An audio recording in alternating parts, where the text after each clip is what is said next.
पवन पुत्र हनुमान इस धरती पर अजर अमर माने गए हैं। वे अपने भक्तों की रक्षा और कल्याण के लिए हमेशा जागरूक रहते हैं। इसलिए हनुमान जी जागृत देवता के रूप में जाने जाते हैं। वे हर तरह के कष्ट और असाध्य रोगों से छुटकारा दिलाते हैं। हनुमान जी की पूजा आराधना कैसे की जाए जिससे वे जल्द प्रसन्न हों, वीडियो में हम इसी को लेकर कुछ बेहद आसान उपाय बताने जा रहे हैं।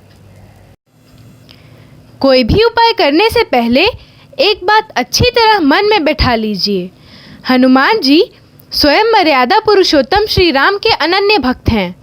इसीलिए वे सदाचार और मर्यादाओं का पालन करने वालों से शीघ्र प्रसन्न होते हैं और अपने भक्तों की हर तरह की मनोकामनाएं पूरी करते हैं। पवन पुत्र हनुमान 8 सिद्धियां और 9 निधियां देने में समर्थ हैं। हनुमान जी ने सीता माता से यह वरदान पाया है। आपने सुना ही होगा, अष्ट सिद्धि 9 निधि के दाता, असबर दीन जानकी माता। हनुमान जी की उपासना से बल और बुद्धि दोनों की बढ़ोतरी होती है। इनकी कृपा पाने के लिए आप अपनी सुविधा के अनुसार कोई भी उपाय चुन सकते हैं, लेकिन हनुमान जी की पूजा में कुछ बातें हर उपाय में कॉमन ही हैं, इसलिए इन्हें एक बार पूरे ध्यान से समझ लीजिए। पाठ शुरू करने से पहले घर में पूरब या पूर्वोत्तर दिशा की ओर लकड़ी की एक चौकी या तख्ती रख दें। इस पर लाल कपड़ा बिछाकर हनुमान जी की मूर्ति रखें। अगर मूर्ति ना हो तो राम जानकी सहित हनुमान जी की तस्वीर ही रख दें। अगर मूर्ति हो तो हनुमान जी को सिंदूर का चोला चढ़ाएं, मतलब सिंदूर से अच्छी तरह उनका श्रृंगार करें। फिर पंचोपचार से उनका पूजन करें। अब यह पंचोपचार क्या है, इसे भी संक्षेप में जान लीजिए। पूजा के इन 5 उपचारों में शामिल है अपने आराध्य को गंध, पुष्प, धूप, दीप और नैवेद्य अर्पित करना। गंध का यहाँ मतलब है देवता को चंदन आदि लगाना।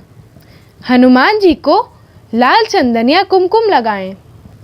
हनुमान जी को लाल या केसरिया रंग का कोई भी सुंदर फूल अर्पित करें।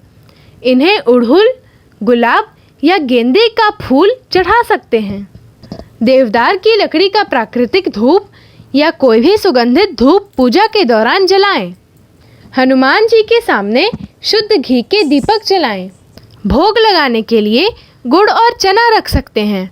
इसकी जगह लड्डू भी रख सकते हैं, बस उसकी शुद्धता का पूरा ध्यान रखें। पूजा के लिए बताई गई इन चीज़ों में से अगर आपके पास कुछ उपलब्ध नहीं हो पाता है तो भी परेशान होने की कोई बात नहीं है। इसका भी उपाय है, बस इसे ठीक तरह से समझ लीजिए। मान लीजिए आप पूजा करने जा रहे हैं और आपके पास फूल नहीं हैं। ऐसी स्थिति में मन ही मन यह भावना करें कि आप सुंदर से सुंदर फूल हनुमान जी को अर्पित कर रहे हैं और वे प्रसन्न मन से उसे स्वीकार कर रहे हैं। अगर दिए नहीं हो तो कल्पना करें कि भगवान के सामने बहुत ही सुंदर और सुगंधित दीप जल रहा है, जिससे उनकी मूर्ति दिव्य आलोक से जगमगा रही है। शास्त्रों में इसे मानस पूजा कहा गया है। इस मानस पूजा का भी बहुत महत्व बताया गया है। इतना करने के बाद आप आगे बताया गया कोई भी मंत्र या पाठ हनुमान जी के सामने पढ़ने के लिए चुन सकते हैं। पहला उपाय, हनुमान जी को प्रसन्न करने का एक बहुत ही आसान मंत्र है, ओम हनुमते नमः। हर तरह के कार्य की सिद्धि के लिए आप इस मंत्र का जाप कर सकते हैं। दूसरा उपाय, अगर आपके सामने अचानक कोई विपत्ति आ गई हो और कोई रास्ता न सूझ रहा हो तो इस मंत्र का जाप तुरंत फलदायी सिद्ध होता है।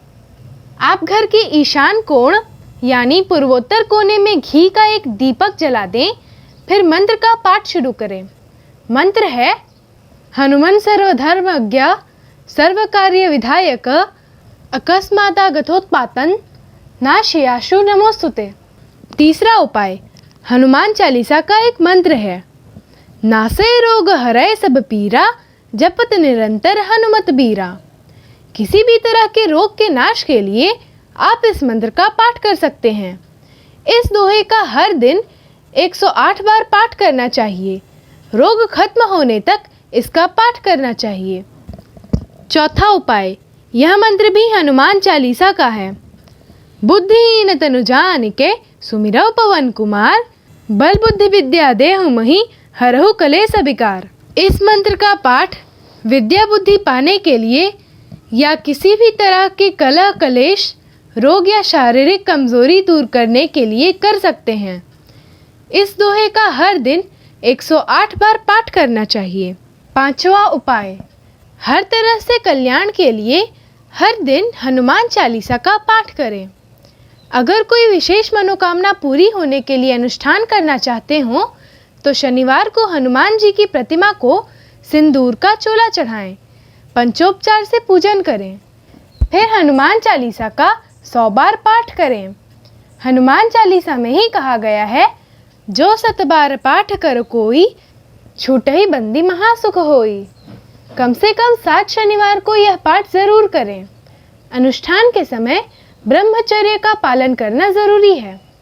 छठा उपाय, हनुमान जी की प्रसन्नता के लिए सुंदरकांड का पाठ बहुत प्रचलित है। अगर इसका पाठ पूरे विधि विधान से किया जाए तो शीघ्र ही फल मिलता है। इसकी एक खास विधि बताई गई है। हनुमान जी की मूर्ति सामने रखकर सिंदूर का चोला चढ़ा दें, फिर पंचोपचार से पूजन करें। उड़हुल के 5 फूल और बेसन के 5 शुद्ध लड्डू उन्हें निवेदित करें। फूलों और लड्डुओं की संख्या अगर बढ़ाना चाहें तो बढ़ा सकते हैं, लेकिन इस बात का ध्यान रखें कि जितने फूल हों उतने ही लड्डुओं का भी भोग लगाएं। सुंदरकांड के पाठ की विधि ये है कि इसके आरंभ में और अंत में किष्किंधा कांड का ये पूरा प्रसंग जरूर पढ़ें। अंगद कहई जाऊं मैं पारा, जिया संशय कछु फिरती बारा। ये किष्किंधा कांड के अंत में और सुंदरकांड के शुरू होने से ठीक पहले मिलेगा। सबसे ज़रूरी बात, हनुमान जी से जुड़ा कोई भी अनुष्ठान करना हो तो उस दौरान ब्रह्मचर्य का पालन अनिवार्य रूप से करें। 7वां उपाय, हर तरह के संकट दूर करने के लिए एक बेहद आसान उपाय है। मंगलवार को पीपल के 11 पत्तों पर सिंदूर और चमेली के तेल से श्री राम या सीताराम लिखकर उन पत्तों की माला बना लें। यह माला हनुमान जी के चित्र या मूर्ति को पहना दें, फिर उनसे संकट दूर करने की प्रार्थना करें। संकट मोचन हनुमान आपकी सुध जरूर लेंगे।